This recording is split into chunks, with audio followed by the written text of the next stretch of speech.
screen.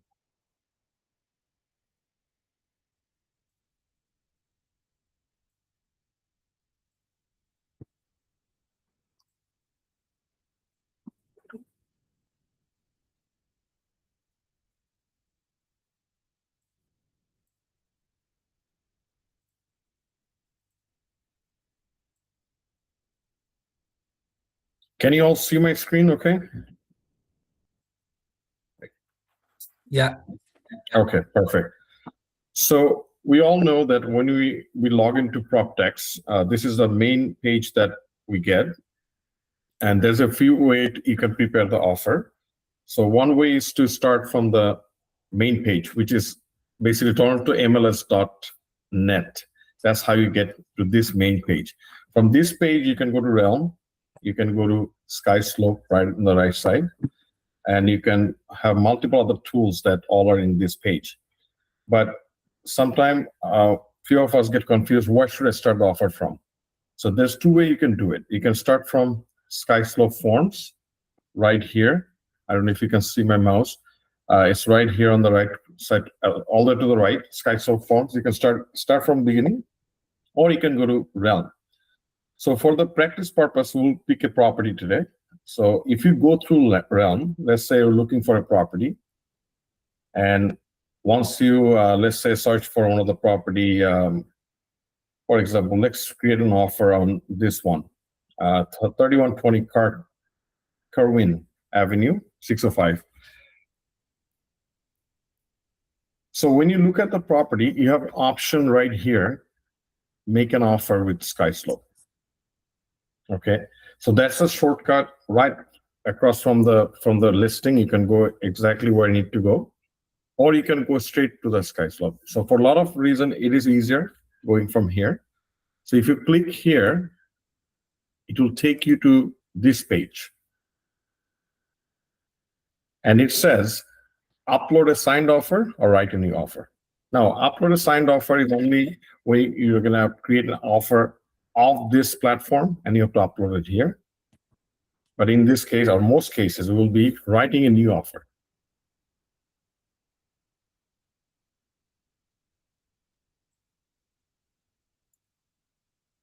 So when you're writing a new offer, you click on that and say begin. Now, I hope everybody noticed the property that we picked, it is a condo. So we have to make sure what kind of property we're putting an offer on, because condo has different forms and freehold property has different forms. So that's why you have to know what kind of property you're putting offer first. So since we are representing the buyer in this case, because we're putting an offer, anytime we're putting an offer, we represent the buyer.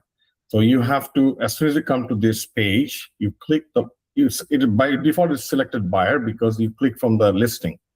So you click on the buyer, and then you put buyer's name. In this case, we're gonna put some random name. So let's say John Doe, and the email is John Doe's email. You put it there.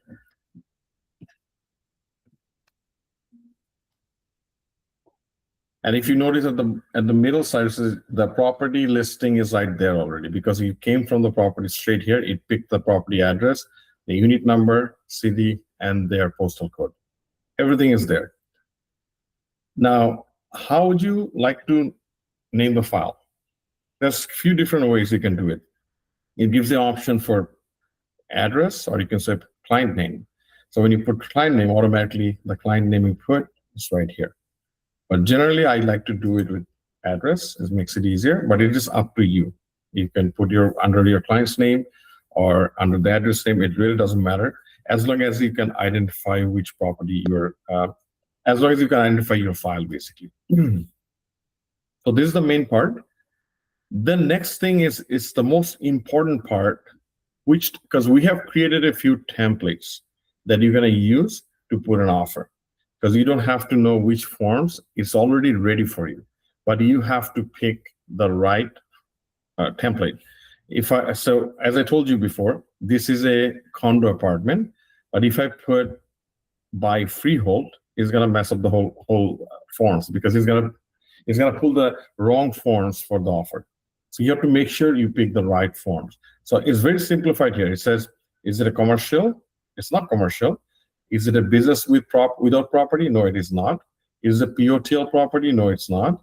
It is a condo? Yes. It's a buy condo. So you're gonna select buy condo. Excuse me, sorry for interrupting, but since we are having that SkySlope glitch, which hasn't been solved yet, before you go to create, can you show everyone where amra abar jeno we can ensure our brokerage name and address properly? Yes, that we'll go into that as well. Absolutely, because there was a glitch in the SkySlope, so it was not showing properly with the complete brokerage name. But we want to make sure we're going to make sure that everybody logged into SkySlope now and follow this process. At the same time, once we get into the offer, we'll check everybody has the same. It is all same across our team members. We'll make sure that. Okay, so we're going to get to the, thank you, Napa. Thanks for the reminding that. So once you check the buy condo, this is all you have to do this page. So this page is more important about your client name, which we did right here. The property address, which is did right here. What are you going to name your file?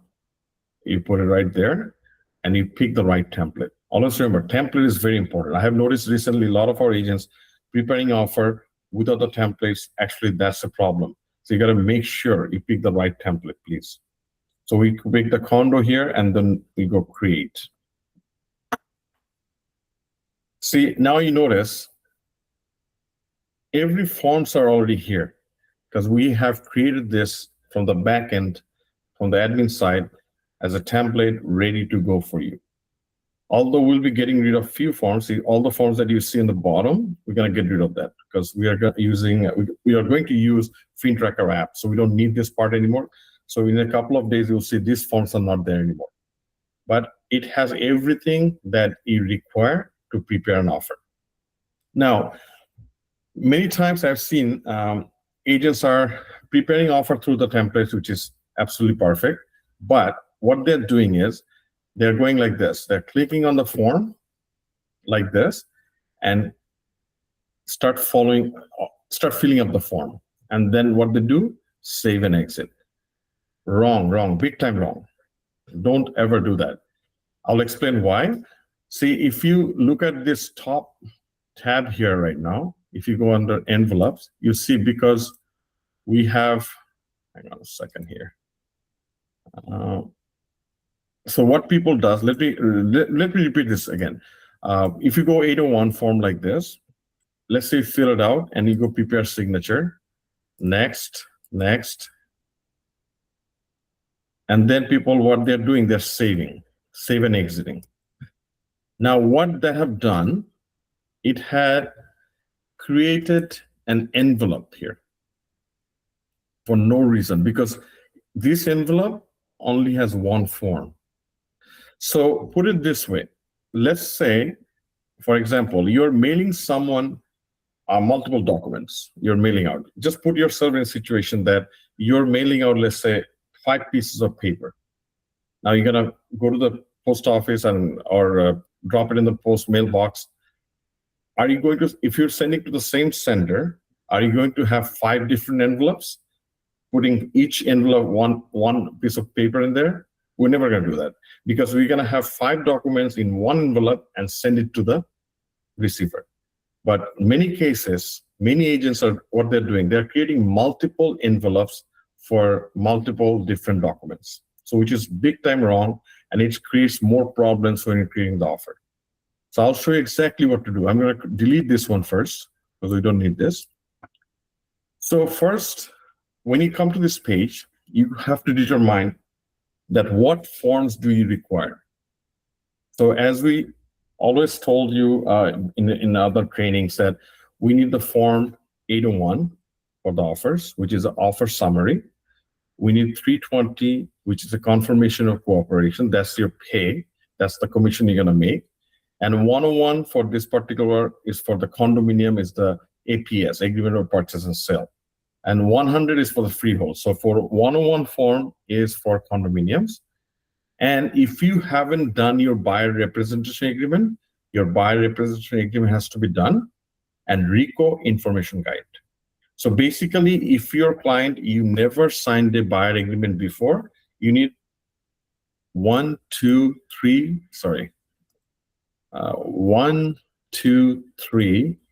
4, and 5.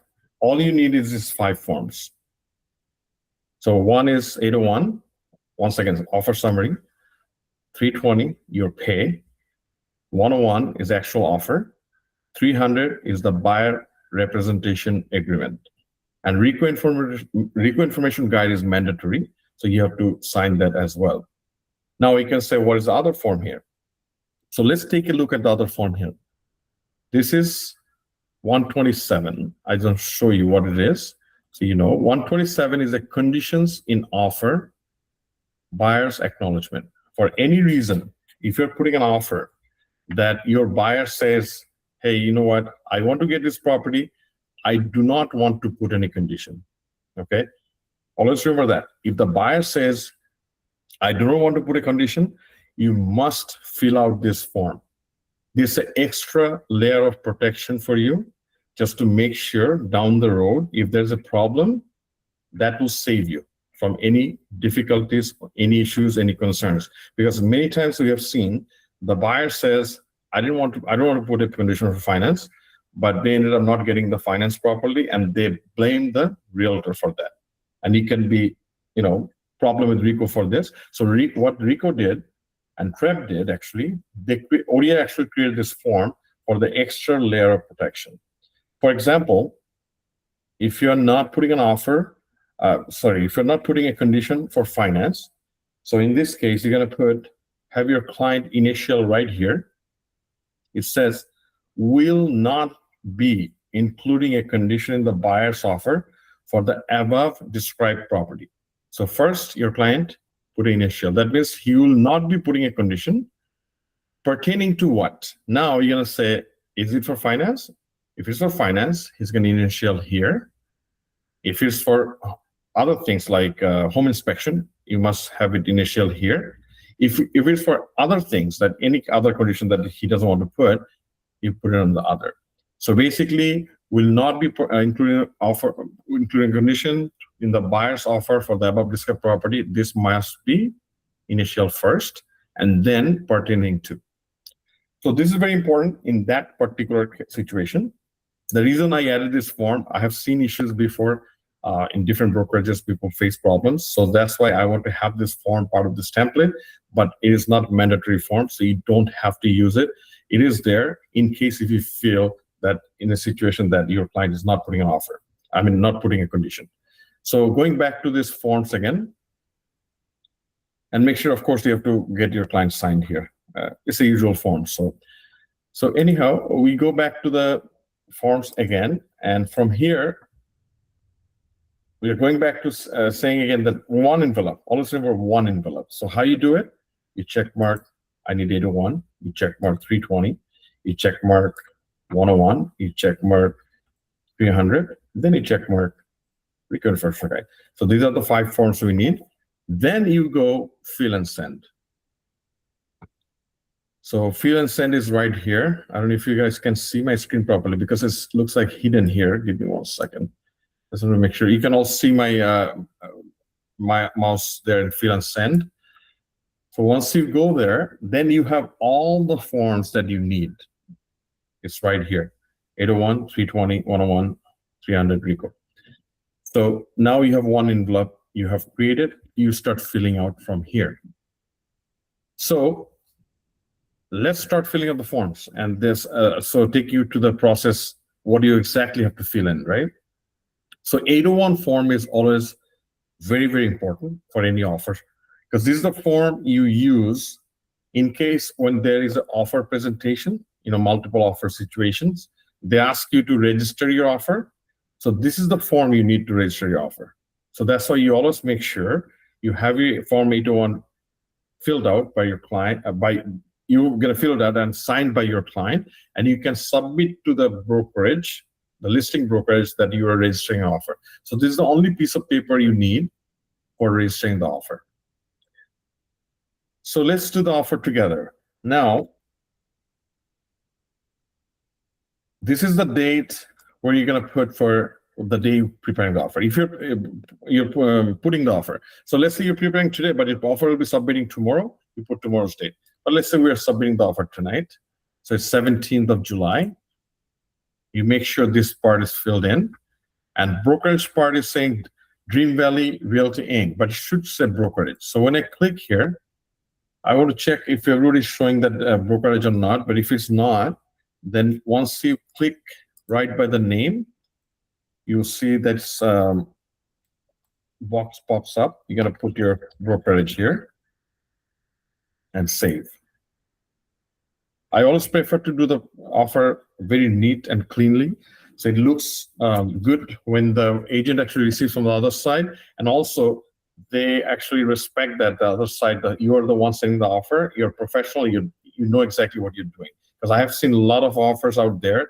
They're really not complete properly. There's a lot of mistakes. So I want you to all to know these basic things so you don't do these mistakes. So this part must be filled in. And the offer was submitted. Obviously, nowadays, we only submit by email, right? So you're going to put email here. And what time you're sending it to the brokerage. If let's say you're getting it signed right now, but we're planning to send it by 8 p.m. So you put 8 p.m. And always put clone 00. Don't put like 8 p.m. It doesn't look professional, okay? Always make sure you do the proper time format. It's very important. It not only make you look bad, it's not very professional to do that. You got to put the proper time format. So we will submit this 8 p.m. tonight. So 17th. Now, irrevocable until when? So for our everyone, I'm sure you all know. So irrevocable is a time when your offer will expire, right? So many cases we give them 24 hours, many cases we give them 12 hours, or sometimes we give them 6 hours. All depends on the deal, okay? And if there's an offer presentation, sometimes you only give them till midnight that day. If I'm attending offer presentation tonight, I will probably give them till 11:59 p.m. But let's say there's no offer presentation, so we'll submit this offer. I want to give you till 5 p.m. tomorrow. Or sometime the agent will tell you, can you give me at least 48 hours because one of my clients is out of town. Or it depends on the situation. So always talk to the listing agent, say how much irrevocable do you need. But generally, if the owners are in town, I would probably give them 12 hours to 20 hours maybe. Okay.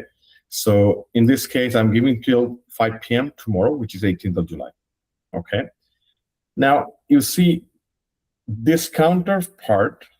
I've seen many people I've seen sellers actually sometimes filling this part. They don't know what they're doing sometimes. So this part clearly says it's for buyer counter offer. Okay. Only time you fill this part when you're countering an offer. When let's say they send you a counter offer and you counter on top of that, that's when you fill out this part again. Unless you don't need that. Okay. Otherwise, you don't need that. So when you're preparing offer, I always encourage you to have another tab open for your actual listing, so you can copy and paste certain data from that listing. You're going to need that as you go. So it's asking for the seller. I always fill this part, although it says it's for listing brokerage, but always remember, once you get the document signed, you cannot actually fill up the field anymore. I'm sure you're all aware of that, because once the document is signed, it's become a locked document. So it becomes more difficult for other side. So because we are agents, we are professionals, we have to think about other person too. When you're doing an offer, think about the other person who is actually looking into your offer as another agent, your colleague, your coworkers. They could be our coworkers, they could be somebody we know. Try to make the job easier for the other side too. A lot of brokers I've seen, they ignore this part, but please, do not ignore this part, because when I receive an offer and when I see this place is empty, I feel like, oh, this person doesn't care about anybody. That's my personal, but I think it is a good practice to do it. So what I'll do, I'll go back to the listing. This is the listing. So I'll look at the seller name. So I copy the seller name from here. I go back to my offer again, and I just put his name here.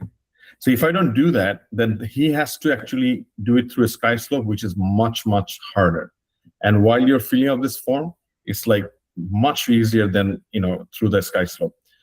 So seller contact, I'll just put email because nobody deals anything in person anymore. It's everything by email.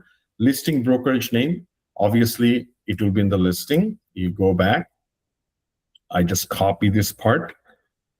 Control C. The shortcut is to copy is if you're using Windows computer, Control C, it will copy it for you. You go back and you just do Control V, it will be right there. You see this gap, I always delete that just to make sure it doesn't look odd. Sales representative broker name, you go back to the listing again. It's quite a bit of going back and forth, but you know what? Trust me, once you start used to, it takes no time. Once you get used to it, it will be much more easier for you. It's just a practice, makes you better every day. So I copy the agent's name. I just paste it here, done. And this part is other side job because I cannot, this will be filled out by the listing agent. When he receives it, he's gonna put the time and rest of the details that what you need to put. But this is all you have to do in 801. And please try to follow this. And trust me, over the time, you'll be like thankful to yourself because it will make you look more professional when you do this. So the next form is obviously 320. That's our most important thing. That's because that's your pay. Without properly filling this out, you're jeopardizing your payment. So make sure you always fill this out properly. You got to make sure everything is filled out properly, but this is one of the most important form as well. So when you're putting an offer, because you are representing the buyer here, right? So you have to always check this A. It says the seller brokerage or a designated representative of the seller brokerage represent the interest of the seller in this transaction. It is further understood and agreed that neither the seller brokerage nor a designated representative of the seller brokerage represent the buyer has not entered into a representative agreement with the buyer. That means seller's agent has nothing to do with the buyer. You have to clearly mention that, and this is a legal form. You have to clearly mention, somebody is here, give me 1 second. So you have to clearly mention that seller's agent has nothing to do with your client. And it is a very strict form, you must use it. There's no if, no buts. I've seen forms without checking mark these things, okay? So generally speaking, 1A1. Always remember that. 1A1 is generally speaking, unless it's a different case, unless seller and buyer has same from our same brokerage, agents are from the same broker, that'll be a different situation. But in this, most cases, you're going to use A1. And the next one is 4A1 and 4B1. So the 4A1, it says, the cooperative brokerage or designated representative of the brokerage represents the interest of the buyer. That means you are designated by the brokerage to represent the buyer. So you have to make sure that you check mark A1, 4A1 and 4B1. 4B1 is the part of the commission percentage. So you always generally do 1B1. And what I do generally here, I go back to the listing. I look at the commission here. It says 2.5% plus HST. So I copy this just to make sure there's no mistake. Going back to the tab, I paste it here. And it is my habit, you don't have to do it, but I prefer this way, but it's your choice. I put the MLS number because sometimes I have seen issues, but you don't have to. It's not mandatory, but it's a good practice. So I copy the MLS number from here. I go back to the form and put the MLS number, because this way it is confirmed that this is the payment you're going to get, 2.5% plus HST and the MLS number. So this is simply done for the main page. Recently, I've seen many mistakes in these forms. Please make sure this form is done properly. And this is another, now the second page of Form 320. You see a lot of time, this information is empty here. The brokerage name is there. Home Realty Quest Corporation is there, but nothing else is there. Their phone number is there. But always keep in mind what brokerage does behind the scene. When you do a deal, you farm up a deal or something, you finish the deal, we have to collect the fund for you. Okay, if we don't collect the fund on time, we cannot pay you on time. So this is very important part for our billing purpose. Okay, so I want to make sure you fill this out every time, because before we used to use WebForm is to collect this address automatically, but some reason SkySlope doesn't do it. But you got to make sure you please fill this out. For Dream Valley Realty, you know your address. So you're gonna put 885 Progress Avenue.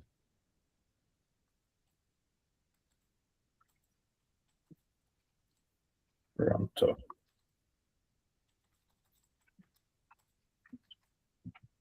So this is our address. So don't forget, they're gonna get this form and they'll be like, oh, we don't know their address. And you don't want them. Remember, you have to think about people convenience, because when you're thinking about other people, they think about you, that you're doing a great job. They try their best, because the way you prepare offer, that actually creates some respect from the other side. So this person will be happy to see, oh, their address is right here. So they don't have to Google us. They don't have to go different platform to find where are we, right? And sometimes Dream Valley has 2 addresses. Some brokerage has 15 addresses. So which address do we bill it to? So that's why it's very important that you fill this out. Now, Home Realty Quest Corporation, you have to find the address. This is not too hard. You go back to your listing, the one you have it right here. If you slowly go down toward the bottom, oops, did I pass it? Oh, hang on, sorry.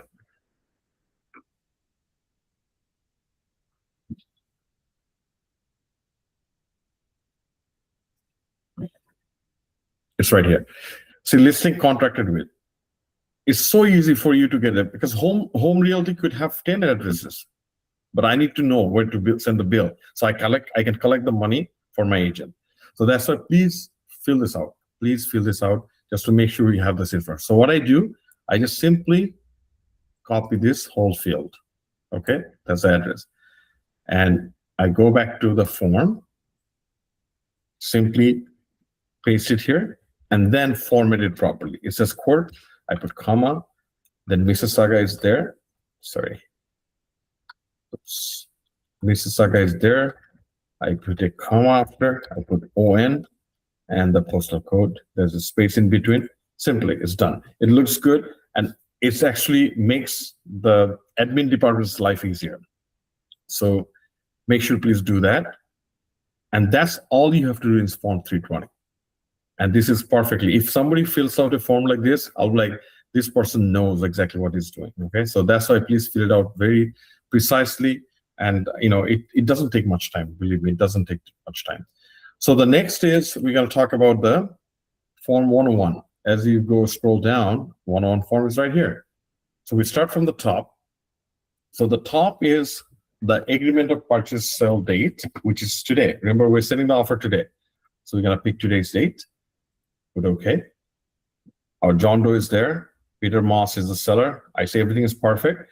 Now, it's because the condo is asked for apartment, townhouse, suite, unit number. So in this case, it will be when you click here, it will let you pick an option. I'll put an apartment because that's an apartment, or you can put unit, doesn't matter. But if it's a townhouse, then you put townhouse.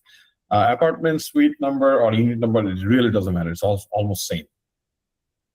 So it collected all the data from the MLS. It's right here. Address is there. City is there. You have to make sure you have to select city of Mississauga. This is very important, right? Because this is the part lawyers going to look at it. When they actually do the land transfer, they need some of this information from here. So you have to make sure you just fill this out properly. So it says PCC 77. PCC means Peel Condo Corporation, but you always double check just to make sure.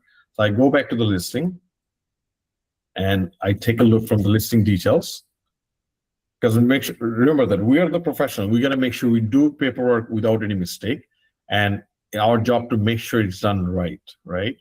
So it says condo registry PCC. Sometimes some agent doesn't like PCC. They put Hill Condo Corporation, that's absolutely fine. PCC is fine too. And it says the condo corp number 77 right here. So you're going to take those numbers. It's already pulled into the data.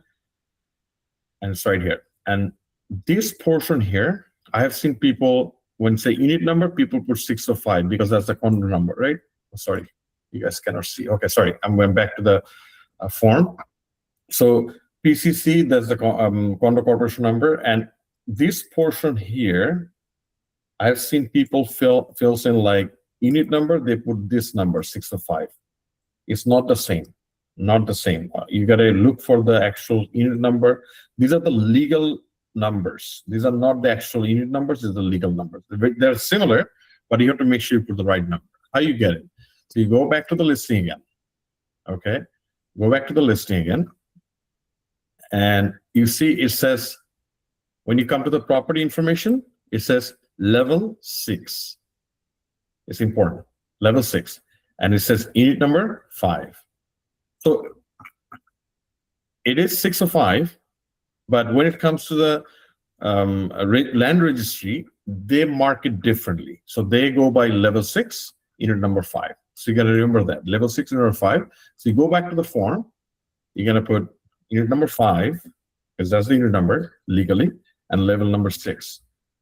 And building number, not necessarily you're going to always need that. Some condominium has, let's say, 2 buildings, 5 buildings. They have identified those buildings as a number 1, number 2, number 3, or different format A, B, C. In that case, you need that. But in this particular one, you don't need that because there's no building number. And the next important thing is parking and locker. So there's 2 fields here.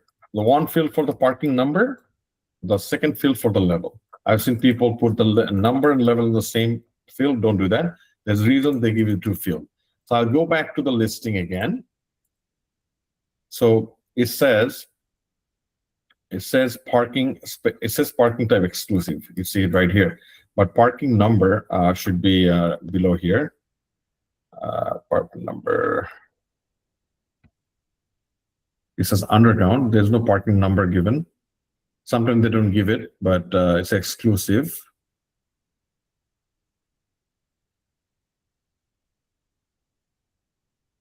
So in this case, what you do is you go back to the form. It says exclusive underground. And then you go back to the, oh, there's another way to find out. I'll show you real quickly. That'll be a good way to learn too. So when you go any listing, see this is the listing 3120 Kerwin. You go to GeoWarehouse. It's a very important tool you need to use sometime. So you click on that. It will take you to this tab. This is all part of the offer processing. So when you're doing the offers, you got to use all these tools. So basically, this is connected to land registry through MPAC. So it says there's a couple of things you can verify here. You can see the owner name is correct. So there's no fraudulent activity. Of course, this is the right owner, Moss Peter. So which we find the same thing. And also the legal description of the property is right here, which is very important information. And if you go down, what I wanted to look is how many pins they have. See, it says condo details. It says 1 pin number. Now, many of you don't know, each property that you own has a unique pin number. Every property has a unique pin number. Some condominium, you'll see there's 3 pins. There'll be a pin for suite number. There's a pin for A and B. You'll see different pin numbers. So in this case, this condo has 1 parking, right? But it doesn't show here. It says exclusive parking. But when the condo owner actually owns the parking, there will be another pin here. It says either say parking or it will say A or B. Then you know it's a pin number for that parking space. So that particular parking is owned by the owner. And sometimes there's a third line for locker. If the locker is owned, it will tell a locker. You don't say locker, it will say A or B. It will say type A, type B. It doesn't really matter, but it will say different. So basically, you see multiple pin here. Then you know the unit owner actually owns the parking and the locker. In this particular unit, the condo doesn't own the parking or the locker. It just owns the own the apartment only. So this is good to check. So you can advise your client as well. The reason is important sometimes because many condo you can sell the parking space. There is space you can sell to, but in this condo you cannot sell it because you don't own it. It's exclusively designated to your unit, but it is not sellable because that portion is owned by the condo corporation. You are just exclusive right to use. You have the exclusive right to use that spot basically. So it's a good information that you can collect from GeoWarehouse, where you're going to collect this information, and so you can advise your client, and also what kind of parking space it has. So we go back to the form. We know this form. We need to fill this out. It says, so yes, Razil, you have a question? Please go ahead. মানে জিওর ওয়্যারহাউসে আর কি information আমরা নিতে পারি মানে অফারে লাগে? I'll take you that too. Yeah. So basically, if you look at GeoWarehouse, the main information I copy usually is a legal description. We need that. Okay, I usually copy it right from here. It's also in the listing, but this is the most reliable source. Because don't forget, listing is done by the agent, and agent can do mistake. Even GeoWarehouse can do mistake, but it is a most reliable source for us because it's connected directly to the land registry. So it makes it a lot easier for us, right? So this is important. And another thing is important here. I'll show you.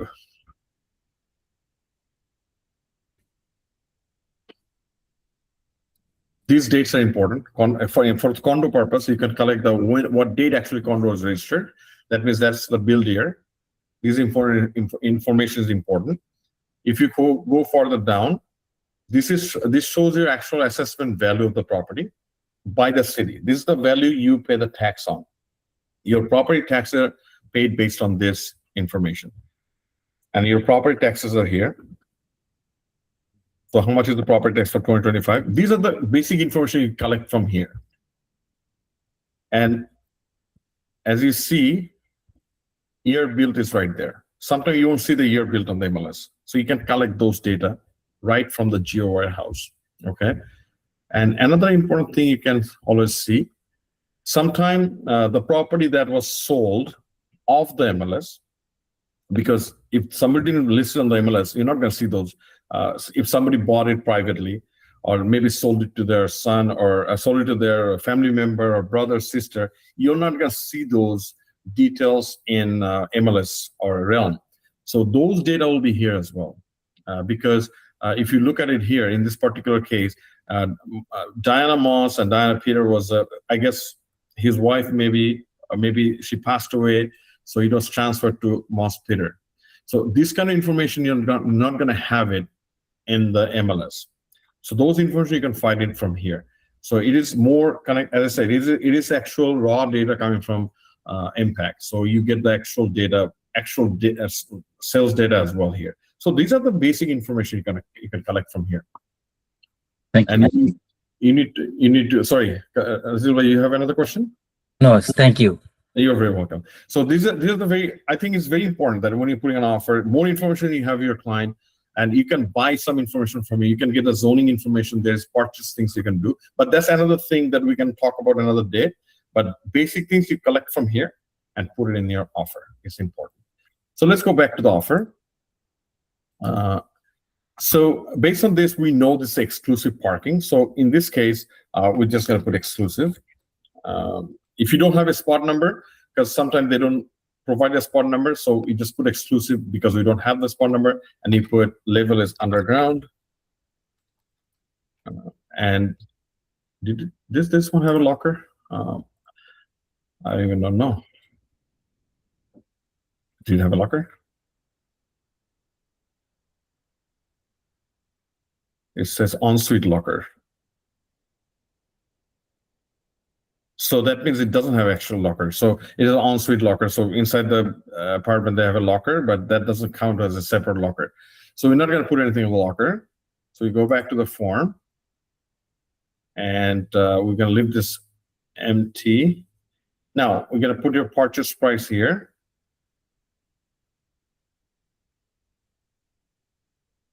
I'm just checking to make sure everything is okay here. Okay. All right. So purchase price, let's say, what is the price for this one anyways? Let's say for 424. But let's say we're going to put an offer, a little bit lowball offer. We're going to put for 390 just for the sake of it. Okay. So once you do that, and next important thing is deposit. Buyer submits deposit. So when does the buyer submit the deposit? That's the most important thing. Are you putting a deposit ahead of time or afterwards or upon acceptance? This needs to be mentioned in here. So you click here, you're going to put upon acceptance. So after accepting the offer, and we're going to submit the deposit. Many people sometimes ask me, so when do we do herewith or as otherwise? So as otherwise will be described in the Schedule A. Herewith, we have done it before, not anymore, because herewith we used to do basically whenever there was a physical offer day, offer presentation, we used to walk in with the bank draft ready, and that's when we used to put herewith. So once the offer is done, our deposit is right there. So we don't do this much more anymore because most things are done online. So mostly you're going to do upon acceptance, but you're going to make sure you do whichever is applicable. You make sure you put that there.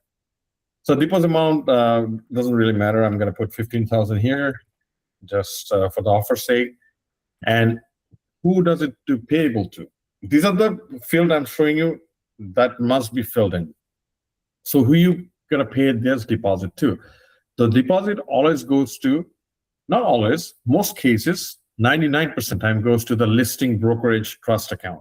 So I go quick to the listing again. I copy the listing brokerage name. Sometimes give me trouble to copy it properly. Anyways, it's right there. I copy it. I paste it right here, and you can put it just like that. It's fine. Or sometime what I do, I prefer to do in trust. Oh, in Rust? No, not in Rust. In trust. Okay, so that's my practice. Even if you put just the brokerage name, but you got to make sure you put the entire brokerage name. It doesn't have to have the brokerage there, but there's no harm. There's no right or wrong. It is, as long as you have the brokerage name, it's fine. It always goes to the trust fund, but it's my practice. I put in trust, but it's totally up to you how you're going to do it. So that's where the money is going after accepting the offer. Now, the next part is we have to make sure if we are submitting any other schedule beside A. Schedule A is always by default. It is part of our offer. But Schedule B, if you don't know, Schedule B is provided by the listing brokerage. It's never the same. Every brokerage has their own Schedule B. So you got to make sure if the listing requires to submit a Schedule B, you have to submit it, okay? But many cases, when you're doing a power of sale property purchasing, there will be Schedule A, obviously the one here, Schedule A, Schedule B, Schedule C, Schedule D something. But you got to look at the offer precisely what they want. So let's go back to the offer, see what they're saying. So in this offer, you see there's only one schedule, where it says attachment. That is what we're looking at. So you click on the attachment, you open it, you see that's a Schedule B. So we're going to need this form. Okay, so this form always comes blank. We have to fill out this seller broker. What is this? Brokerage? Okay. No, this is wrong. This is a wrong form, by the way. I don't know if you guys notice it. The form they're giving is it's a listing agreement form. This is the wrong form because it says brokerage and the seller. So they haven't submitted the right form by mistake. It's a wrong upload. It's not our fault, it's their fault. So if you ever face this kind of issue, this is what you do. You're gonna call the brokerage. Oh, what did I do? Did I get disconnected? It's not disconnected. I think you stopped sharing. Okay, sorry. You can see me now. Okay, so basically, it's their fault. They haven't, put the right form there, but they're supposed to. In that case, you always call this brokerage. Make sure we're not going to do that right now, but you're going to call the brokerage and say, "Look, I'm going to put an offer for this property. But when I click on the schedule, it shows the 203, but I need the schedule B. Can you please email to me or update the MLS so I can download it? Whichever, you got to make sure you do that. Or sometime, if you don't have the time, submit the offer. Submit the offer without it and do the schedule B later when they get back to you with the form. But that is important to get that. So in this case, we're going to take just a sample of schedule B from somewhere. I don't know. I'll just go back to one of the other listings. Let's say, okay, this one doesn't have a schedule.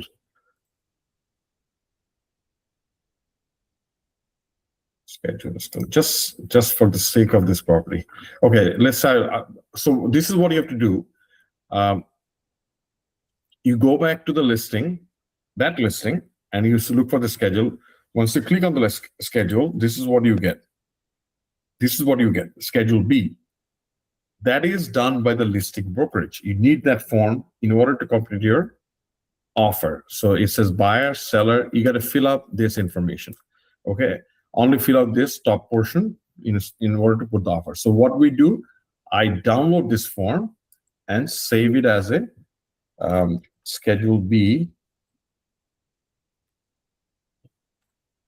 I saved it. I just put a Schedule B because I have so many Schedule B. So I saved it as a Schedule like quadruple B. Just I know which one it is. So I go back to our offer. This is where we were. Now I'm gonna upload that form to this offer because remember, going back to the beginning, we always create one envelope, not multiple envelopes. So you don't get out from this form. You don't get out from this envelope. You stay within this envelope and add form from right here. You click here and upload. In this case, I have it in my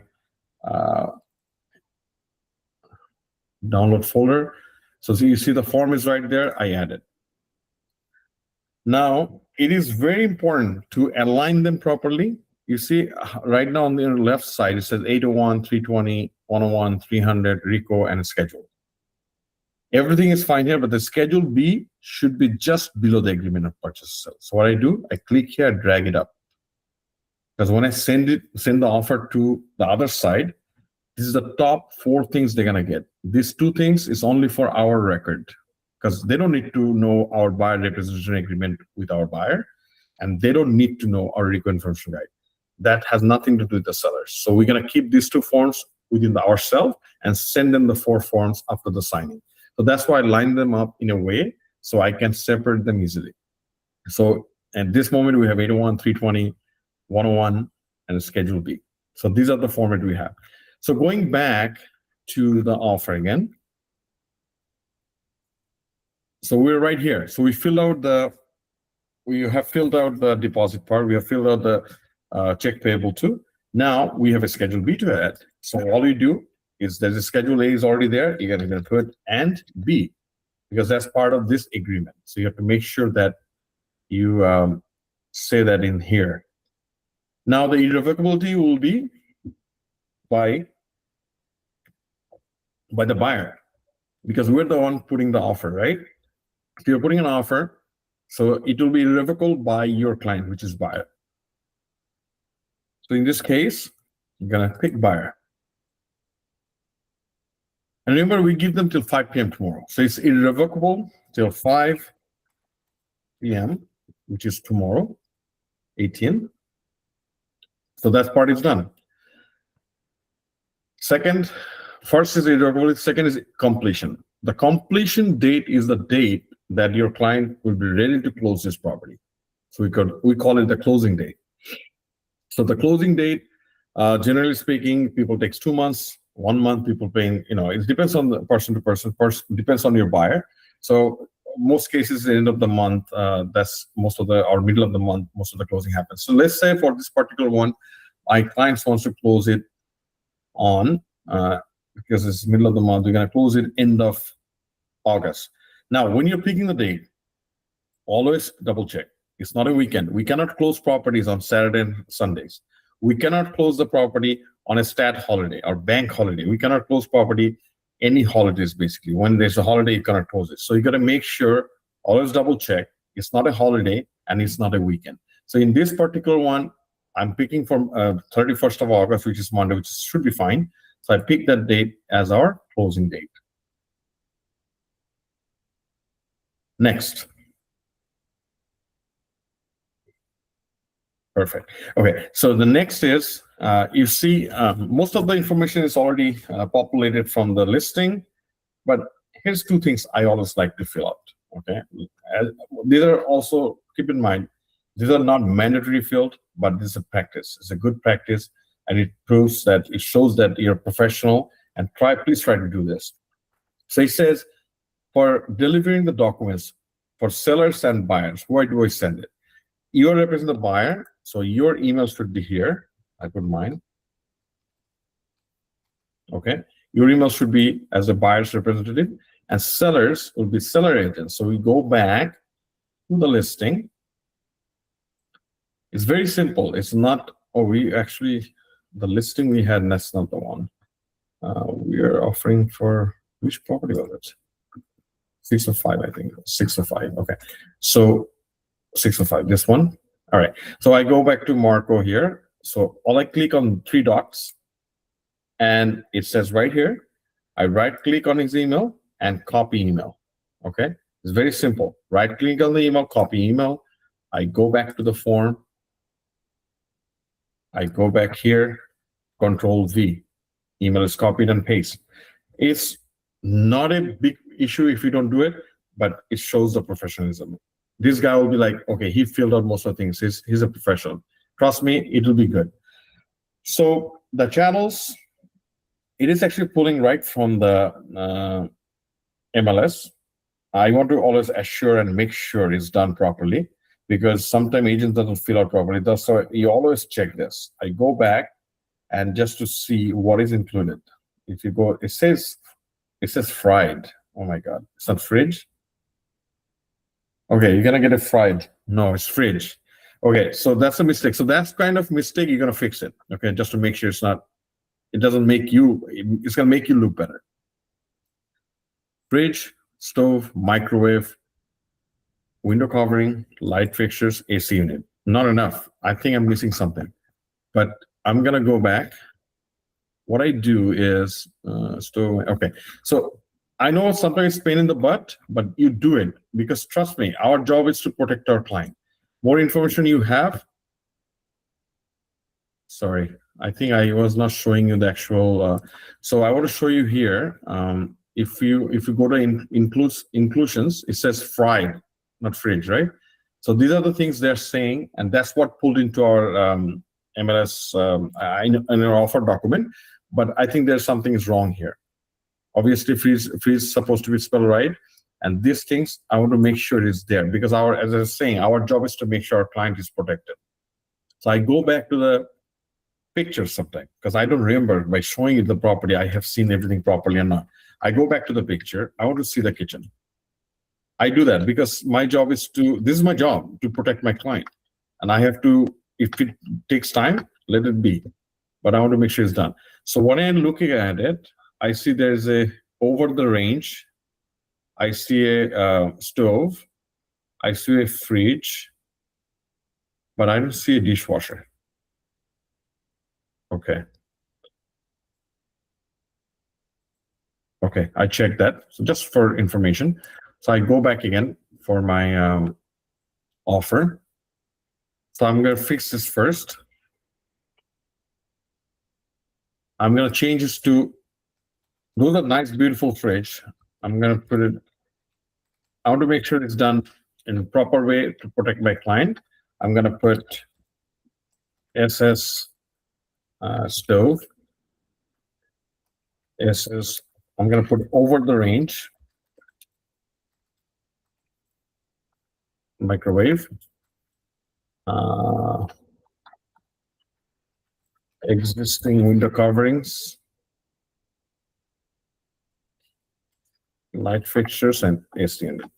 This is a little bit more precise, because what happens is if you just keep it as, or you can also put existing here. That's even more better. Existing, basically, I have seen people sometimes changes the fridges or stove after the sale is done. So that will tell you that you have done it with the existing one. You don't want anything else but what you see there. It will be a little bit more precise. Put some time in these things because this is something you're protecting your client. All right, so the next is fixture excluded. In this case, is a condo. I don't think there's anything. I put none or NA, doesn't matter. Rental items, it's a condo. There's nothing. Rental, none. None. Okay. Now, condo expenses. So it says how much is a condo fee. You have to make sure that you collect it from there.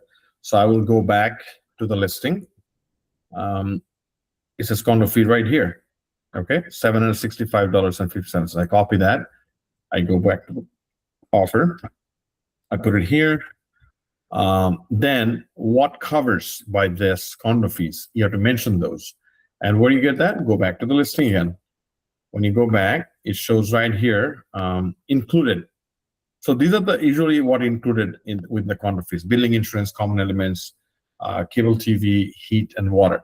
And sometimes I look at the details too, just to quickly go through the details, just to make sure if I'm not missing anything. So I read it. He says cable and internet. So that's interesting. So it doesn't say internet right here. It doesn't say anywhere because they don't have any option to put internet right here.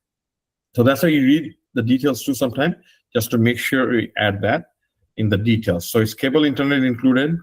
I see building insurance, common elements, heat, water. So what I'll do, I'll go back to the form. I'll put here on this field, I put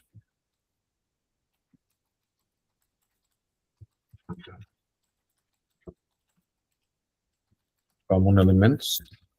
Oops. What else are there? Building insurance, common elements. I gotta go back.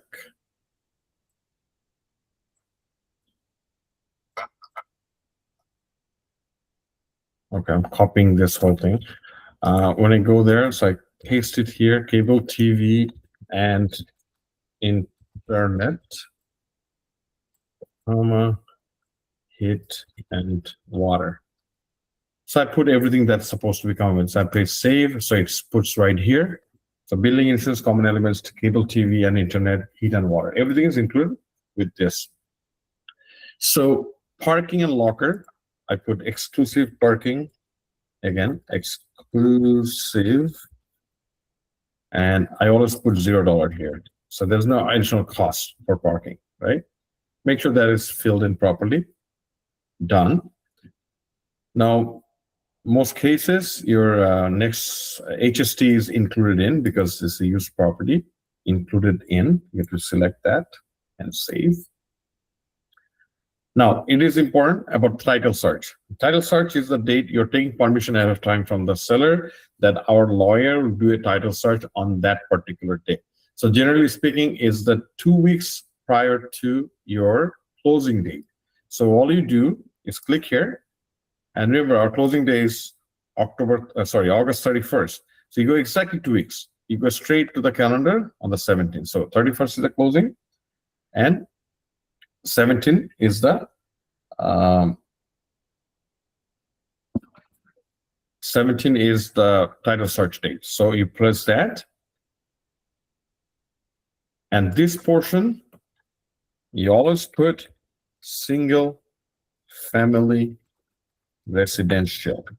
Okay, unless it's a multi-family residence, that's different. But if it is most of the Toronto properties or GTA properties are single family residential, unless it is a legal multi-family residential, then you put multi-family residential. Otherwise, it's always single family residential.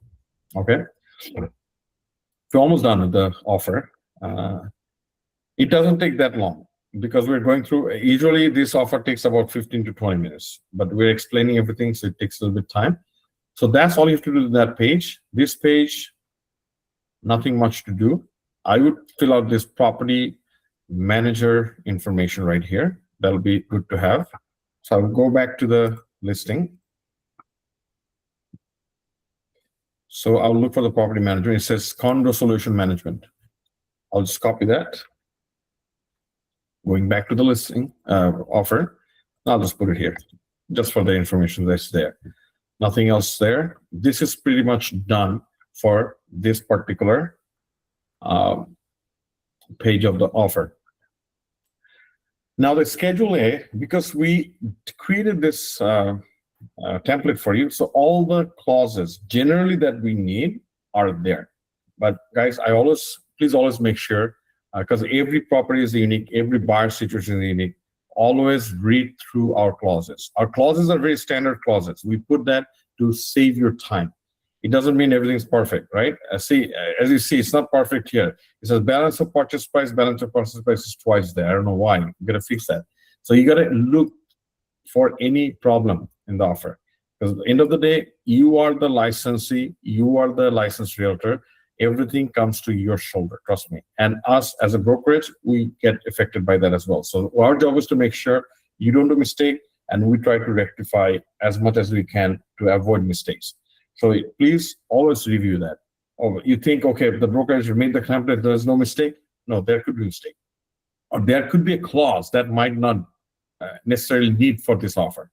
So that's why your job to go through this. So in this one, I have balance of this purchase price, which is absolutely perfect for most of the offer. Mortgage, this is the mortgage condition. I don't know if you need it or not. If you need it, keep it. If you don't need it, make sure you delete it or cross it off during the sign. It's up to you. Property inspection clause is there. Status certificate is a must clause for the properties, because you have to make sure that property has no special assessment or any other issues. You always have that for condo. It's already there. Appraisal, I feel, is very important to have. You should have that. Buyer's visit. If you feel that your buyers need 3 visits, always change that. We have 2 standard, but you can change that as you need. Chattels and fixtures, those are very basic clauses generally we use, is very important. And when I see issue like this, here you see the line broke, you always fix that. Don't keep it like this, please. It doesn't look good. Which one was that? Conditional closing. So I go back to the conditional closing. So I fix this right here. There's a gap somewhere.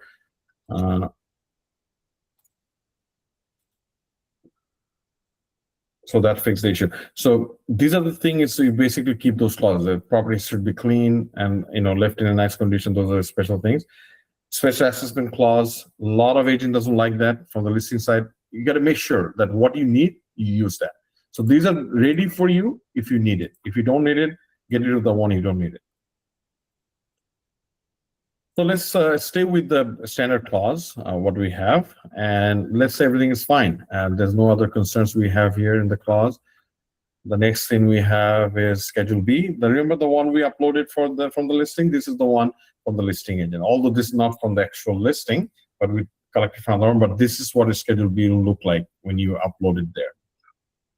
So that is the offer part done. Now the next form is buyer representation agreement. That's always remember, you do it once for a few months, so that way you don't have to do it every time. This is what we're doing for the very first offer. So sometimes it's better to get the buyer representation agreement at the first offer. That way you have it done and you don't have to do it again. So let's say for some reason we didn't get this offer accepted. If this same client putting an offer in another property, we don't need to do the buyer representation agreement if that is still valid.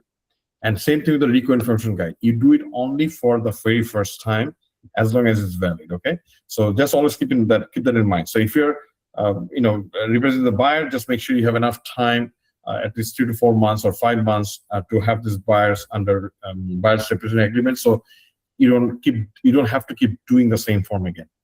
So after the first one, all you have to do is just first 4 forms.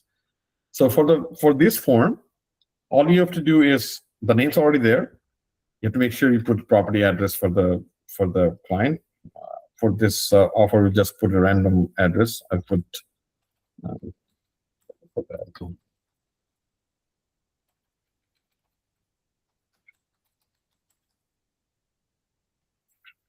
205. I put a Danforth office address there just for them. M4C. I forgot. Anyways, just put something for now. So we put your buyer's address there and commencing at the time when you start representing the client. Okay, it's always better to when you're signing it. Let's say the client is going to sign at 7 p.m. tonight. That's 7 p.m. on today's date. And it's always expires 11:59. Doesn't matter. You cannot change the time. But let's say I want to make sure that his client is good till end of November. So I don't have to keep doing this form, right? So we have a representation agreement till November. Okay. Now this portion is very, very important. Very important. A lot of people don't do it properly. Very important. Keep in mind this portion here. First of all, this is for the residential, because you're looking for residential. So you're gonna put the residential, unless it's commercial, but it is residential. So you're gonna put residential here and geographic location. Okay, there's a few ways to do it. If your client, sometimes I have seen client says, "Oh, I just don't want to be represented every time. I want you to represent only for this property." I have seen people putting only this particular property they're putting offer to. But I don't like that. That's not a good idea. That means you have to keep doing it every time putting an offer. So the best thing is to do, let's say if they're looking for properties in Scarborough, in particular area, always mention those things. Or sometimes if they didn't give you any particular location, I always put the city name. I put Scarborough. I'll put in details: East York, North York, Etobicoke. What's the other one? Toronto.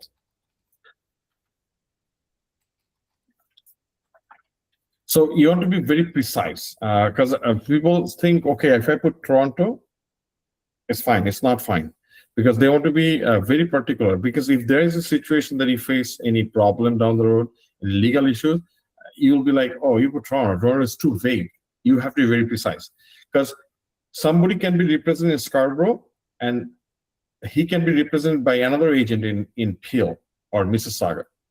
So that's what you have to remember. That's why you have to put particular location. Because if he is looking for property in Scarborough with you, that's fine. He can be looking at a property with somebody else in Mississauga or Oakville or Niagara Falls. That's why you put the cities. It's very, very important. So that is it for that. And now it's the commission part. And we have put many times 2.5%, but we start doing this as per MLS. The reason is because sometimes some property has 2%, sometimes some property has 3%, commission. So you don't want to be make it strict to 2.5, because whatever property is sold, you want to make sure it's as per MLS. Okay, so it's best practices as per MLS. You just put in the detail right here. Now, we know the holdover period. This is the portion where you put the holdover. If anybody are confused about the holdover period, let me know. I'll explain so you understand, because it seems like many agents has a misunderstanding or misconception about the holdover period. So you need to understand it. What is the holdover period, and what is this? All these details are put in this. So generally, we put holdover as 90 days. Okay, and that's the standard. You can put 30 days. There's no restriction on put how many days you're gonna put, but generally we put 90 days, or sometimes I've seen 120 days. But at least do 90 days. That's a standard. That's a good practice. But if anybody has any confusion, let me know about holdover period. So that's all you have to do there. That is it. And here, because he's gonna sign this agreement today, this is the last page of the buyer's agreement. You're going to put today's date here for the acknowledgement, okay? And everything else is done. So these are the most important fields that what we filled out. Those are the important fields, and this data is automatically filled in by the data inside we already added earlier. All right. So Schedule A is something you don't necessarily have to fill in. You fill in if you are promising something to your client besides everything you're putting here. Now, what are you promising? Because this is your business between you and your client. If you promise anything to your client at the beginning, you always put that here. Okay, it could be, okay, I'm going to give you a gift of $500, or I can give you, I'll buy you a fridge if there's something like that. I'll buy a lawnmower. You can put this here because it's a good practice, because sometimes people doesn't keep their words, or people say, well, he said that, he did that, he didn't say that. In order to avoid those kind of confusion, this is where you put those as part of the buyer representative agreement. So that makes the buyer happy too. They feel, okay, you know what, my agent's actually disclosing everything he's going to do for me. So it's a contract. So the contract is between the brokerage and your buyer. So you are the representative of representation. You're representing the brokerage. So you are confirming the brokerage will honor that. So we can honor that when you put it right here. So this is generally empty, but this is your choice. What are you going to fill in here? And the last form we're going to use is reconfirmation guide. This is something we have only page you have to fill out is the last page. Actually, the second last. It's the last page. So you got to make sure your name is there, brokerage is there, and your client name is there. Everything is filled in properly. And always remember one thing: you're doing this before putting an offer, which is fine. But as soon as you meet your client in the start of your journey with the client, always send him an electronic version of the reconfirmation guide. And this date right here, it says date guide was provided. That's the date you put in here. And many of you probably know that we have shown this website before, that where to send it from. If you don't know, I'm going to quickly show you right here. It's called the RECOinfoguide.ca. RECOinfoguide.ca. So if you go this page, this is the address, RECOinfoguide.ca. Here, you can share reconfirmation guide with your client. When you go share, it tells you to fill out your name, your email address, your brokerage name, your brokerage email address, your client's name and their email address. If there's a multiple client, you put add client. So that way, when you share this, they get it electronically right away. And if you send it today, that's the date you put in here when it was submitted to the client. So once you do that, its form is ready to go. Let's say we send it to him for sake of this offer. We give it to him yesterday. So we put 16. So he has it since yesterday. And that's all you have to do in this forms. So before I go for signatures, I double check everything. So basically from the top to bottom, I quickly review just to make sure I didn't miss any part. I see everything is filled out, nothing is missed. Because once you go in the signature, you cannot change anything. Always keep in mind, everything is fillable until it was sent to the signature field. I just briefly go through, everything looks like fine. Looks like fine. Okay. Address are filled in. Agreement purchase date is there. Address is there. We had no locker information, which is fine. Price is there. Schedule A and B. Irrevocable till tomorrow. Completion date 31st August. Our emails are there. Channels are there. Common expenses are there. HST not included in. Title search. Everything looks just fine. Always make sure these dates are filled in.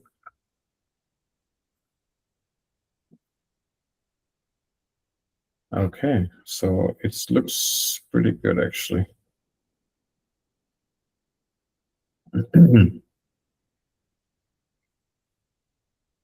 So we're good. Now we completed the forms. Now we go prepare signature. Now prepare signature sometimes acts really funny. Okay, so you got to make sure because it's technology, it fails sometime. So you have to make sure you do it properly. Don't just trust that, okay, it is doing perfectly. That's why you have to make sure you check everything. Envelope name, it really doesn't matter. I generally put, because we're putting an offer, I generally put offer. So I keep a track. because sometimes it could be an amendment, it could be a date change, it could be something else. So I know this envelope is the one has my offer. So I usually put offer with the address. Who needs to sign? Because we were putting the offer very first time, your client, John Doe, he's a buyer, he has to sign. You as a representation, you as the buyer's representative, you have to sign, of course. So you put your signature. Never have this for seller or a seller agent, because we don't want to send it to them now. So always make sure it's only you and your buyers. Then you go next.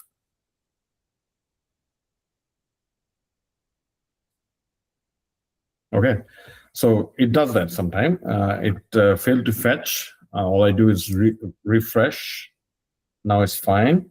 See, when it failed to fetch, it created an envelope right here. If you see, it created an issue because I was taking a lot of time. It sometimes slips, it falls asleep inside the system. So it feels like nothing is there. But it's already created for us. So I click on this one here. I go next. Okay, so we're supposed to be in this page actually when we click there, when it says fetch issue, but this is the page you're supposed to see. So it shows where you need to sign. See, our client John Doe's signature is already automatically put in there. But remember, it's a technological issue. Something happens. Sometimes you see it's empty because you have to make sure 801 must be signed. So 801 must be signed, okay? Because this is a valid document. It's a legal document. You need to have it signed. So if you see this portion is empty, always click from here, the signer, click your client and put a signature here. But in this case, we already have it, so you don't have to worry about it. It's automatically there. It is fine. This is your commission statement, confirmation of cooperation. This is your buyer initial. It's already there. Your initial is already there. Next page, you have to sign here as a buyer's representative, and then your client has to acknowledge. This is already there. So 801 and 320, so far so good. You don't have to do anything about it. If it's any of these signatures is missing, then you got to make sure you put it there. In this case, it's just perfect. Then you go to the agreement of purchase and sale APS. You have to make sure initials are there. Okay. Always remember, when I'm going through, I'm still looking at the numbers just to make sure I'm not doing anything wrong, because we're human, we can do mistake. So that's why as I'm going down, I'm still checking if I have any mistakes. You should always practice that. So here, your buyer initial right there, which is fine. As I go down, buyer initial here, perfect. Buyer initial there, perfect. Initial is there. Buyer sign is here, which is perfect. And because we're sending the offer, that's all we need to have. And here is the commission trust agreement you have to sign, which is there, perfect. Schedule A is perfectly done. Your initial is there. Your initial is there. I want to mention here something. Let's say in this offer, all of a sudden your client says, you're middle of this offer period, and your client says, oh, I don't want to put a inspection condition for whatever reason. So I don't need an inspection. That's fine. You see the strike is here. You can click and I can say, I don't need an inspection. I just pull it right here. I always like to do it in red so client doesn't miss that part. And I do cross like this and in red. I don't like to do it in black color because it doesn't, I want the attention there, because you don't want to make it it's all black writing. So your client knows that it is something important, that you cross it off and he initials there. If that happens, if you end up doing that, okay, so once we create this, you always click in here just to make sure you're not creating another strike. If that happens, your client, John Doe, must initial. You click initial and you put it here. That means he agrees to this. You got to make sure that he agrees to this. And that's why you keep it in red. I've seen people do in black, but please do red. It makes it easier for your client. That's just for an example. We're going to do this. And as we move forward, this one is fine. This one is fine. This is perfect. It's all some reason some came perfect. So now the Schedule B, you see the Schedule B, we downloaded it. So we don't have all the information filled in. We have to fill this in. So your buyer is John Doe. So John Doe is right here. See, you already have this information right here. His full name is right there. You just click on full name. And if you click here, John Doe is already there. I'll just resize it a little bit just to make sure it doesn't look odd with the form. So is there, then you click on the full name again, just to uncheck it. If you don't do that, it will be keep getting the same name again. You see, you got to make sure you have to always uncheck it. Always uncheck it. Done. Now, if you have multiple buyers, same thing. You just pick that name and you put his name in the beside it. Okay, that way it's there. And you put an and in between. Let's say John Doe and we have another name. You take a text field, you put it right here. Now put just a simple like a and sign, and I'll just get rid of this and put it right here. And then let's say for just example purpose, let's say Sabbir Khan here. I'm just going to put him here again. That's how you do it. And or you can put it right here because it doesn't want to put too far away from that. So that's how you put text and names there if you have to. But this one I'm going to delete it. That was just an example purpose. So for the seller one, we have to add a seller name. So it doesn't matter who you pick. You can put yourself or John Doe, doesn't matter, as long as you can create a field here. You create a field, and first I want to go back to the listing because I want to copy the seller's name. So I go back to the listing, I copy Peter Moss. It'll be easier for me to paste it there, and I go back to my signing documents again. So I pick a text field, I put it here box, I go inside here, I paste it, Peter Moss is there. And I want to make sure it doesn't look too odd. I will resize it properly. All right, so that's how you do it. And then I go back to the listing again. I copy the address. I copy everything, but then I'll delete what I don't need. It makes it easier to copy in one shot. So I copy it, I go back to this, and then I create another text field. And this one, I will make it a little bit bigger because we need more space. And I just paste it. And from there, as you can see, we have too much information here. We don't need that. So I don't need this part. I'll just get rid of that. And here, I'll do Mississauga on. Exactly, that's how I wanted it. See, this is very easy. It's not very hard. You just have to align it properly just to make sure it is set in the right place. And one more field we have to do. We just paste it here. Oops. This is too big a field. I just make it up to here.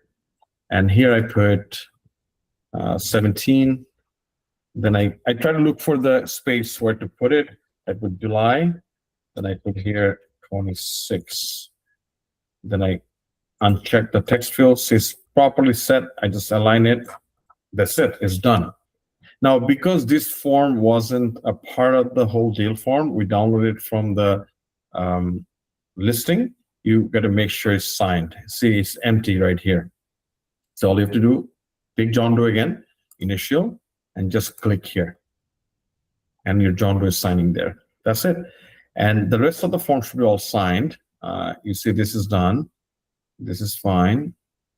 This is fine, automatically done. That's your initial, your client's initial. So your signature is there. See, SkySlope does a really good job sometimes, but I've seen many forms that are not filled in properly. But in this particular one, it's perfectly filled in. But your job, if something is not filled in, just to make sure. If there's a signature missing here, you got to make sure the signature is there because these are the mandatory field. You have to make sure these are done. So this is done. Perfect. Bhaiya, I'm really sorry for interrupting again. Could you go up a bit in BRA? Where the does not part is? The BRA? Yeah. BRA doesn't have the. Oh no, sorry, that's TRA. I'm sorry. Yeah, that's no, that's not TRA. That's for That's for the listing. Oh, listing Yeah, this is not for that. listing agreement. Okay, That's for sorry. the listing. No, that's okay. No worries. Thank you. No, so we go back to the RECO enforcement guide, and everything else is filled in. Lot of pages. So see, all the signatures are already there. So you don't have to worry about. So this date is always, remember the date we submitted that RECO guide to our client, and your client signs here. Perfect. So it looks, everything's ready. So the offer is fully ready right now. So I will send it. Where is it going to anyways? Okay, I'll send it. When I send it, you have documents to sign. That's what your client gets. So if you want to type something here, that's up to you.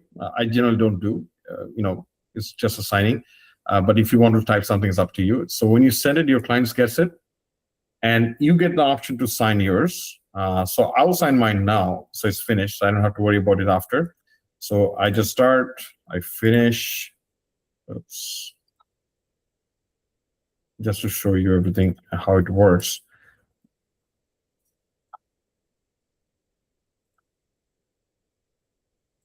All right, so I finished signature.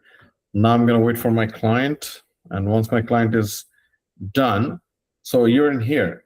So these are the things that you follow for the offer. But same time you're waiting for your client, you can always check if your client saw this email yet. If you click here, just view history. See, it's still waiting for John Doe. So let John Doe sign it. Give me 1 second. Oh,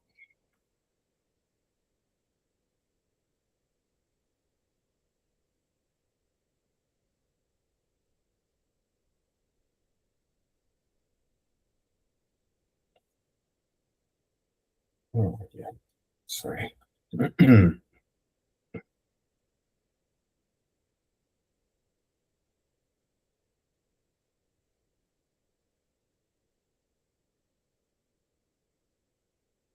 I was looking for the email where it went to, but I found it. Anyways,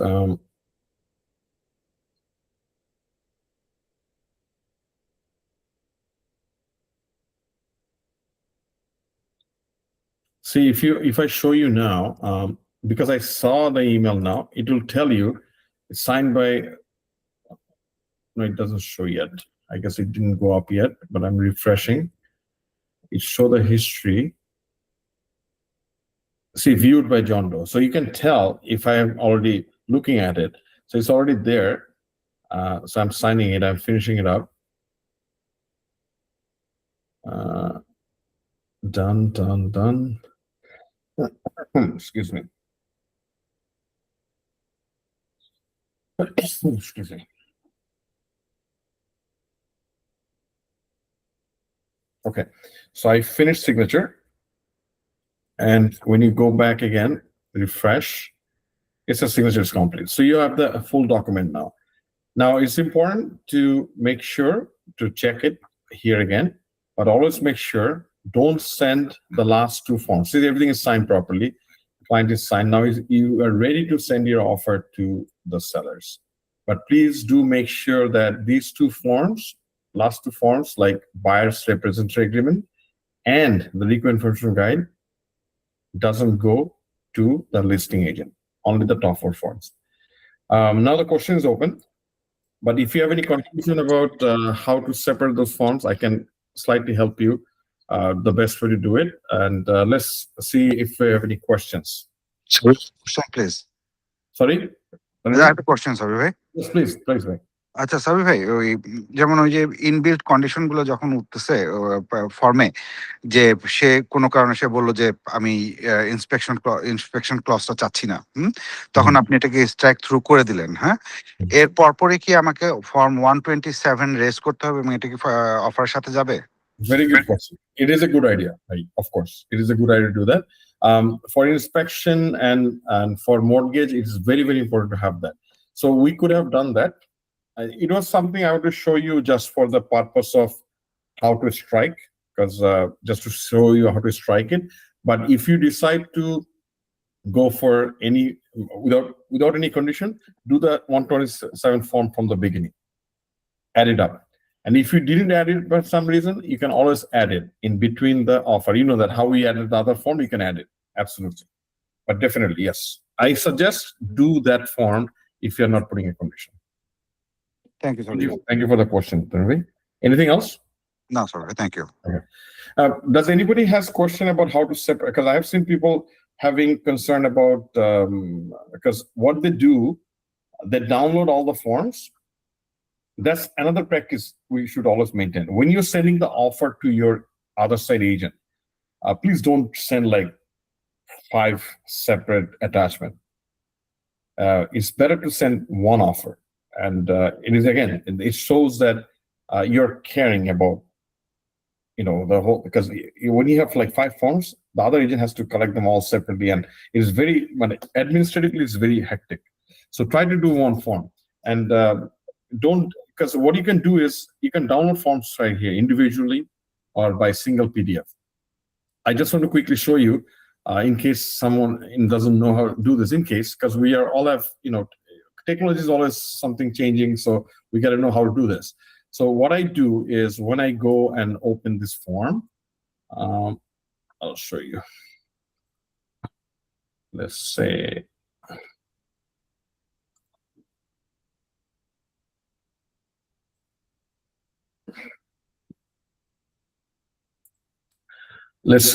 I open this form and I want just see I have a different application for this, but you can see every form is there, and I don't want this from here. No, sorry, from here up to here, I don't need it, because a lot of application they don't allow you to delete this because this is digitally signed. And because it's digitally signed, it doesn't let you separate the font sometimes, okay? So it's very simple actually, but I just want to show you, if you go print, and you just put the pages that you want, and you select save as a PDF or PDF, yeah, you can do PDF printer, and say I just want 1 to 13. And it will separate the file for you. So it saves that and save it as a different format. Bhaiya, that part is not showing. It usually doesn't show when you're sharing screen. Okay. No, it didn't show that I was, hang on. Customize. It showed that I was sent to print, right? Yeah. Okay, so when you go print, oh, it doesn't show there. Okay, Yeah. I see. Okay, so basically, I don't know why it's not showing that, but basically, it's very simple. I'll tell you again. It's just you go print as a PDF and select the page that you want to print from page 1 to page 12 or 13, whatever. Sorry for interrupting me. There's a place where it says options. You go for customizing. Once you customize, they're going to give you an option of which page to which page, and then you just select the page number. Right, custom, yeah. Page number 1 to 13 or 12. Yeah. It will be easier for when you actually practice in your own computer. You'll see the. But if anybody has any issues with that, you can call Nava or call me. I can help you guide that. But please make sure that don't send like 5 different forms to the listing agent when you're sending the offer. Just do one offer, one document, and put it together and send it to the other party. So that is pretty much it for here. And I think we're almost to the end. So I would like to answer any questions if anybody has any more questions. If not, I hope this is something will be helpful, because we are right now as a buyer's market, we are putting a lot of offers. Even for the tenant agreement is the same thing. There's no difference. The forms are exactly the same. It's just a different number.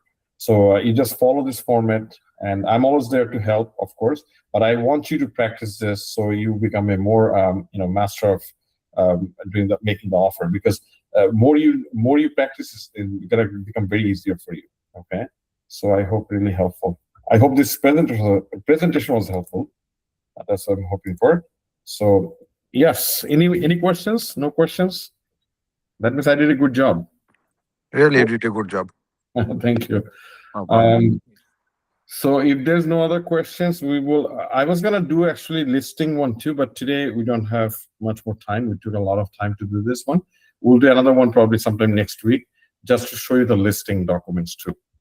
And it will be saved on our in our hub as well as our YouTube channel. If you refer to this later, it's fine. Just follow this, and also make sure. Also remember that in the hub we have the sample offers ready, which you can print and follow that as well. Whatever makes it easier. We want to make sure that you know it properly, you do it properly, so you don't face any difficulties when you prepare an offer. Okay. All right. I guess we're all fine. Thank you. No other questions? Okay. So thank you so much, everyone. Thank you for your time. I really appreciate you all on the Friday evening for putting this time here. Thank you too.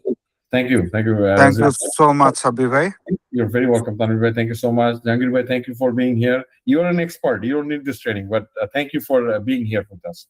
Jahangir bhai on a current agent, so he knows a lot of things, but I appreciate him to be here. And Shahid bhai, thank you so much. So have a good night, everyone. I'll talk to you again soon. And inshallah, you will have a better days coming up with more offers. And if you need help, we're always here to help you. Have a good night, everyone. Thank you. Good night. Bye. Good night. Thank you. Bye-bye.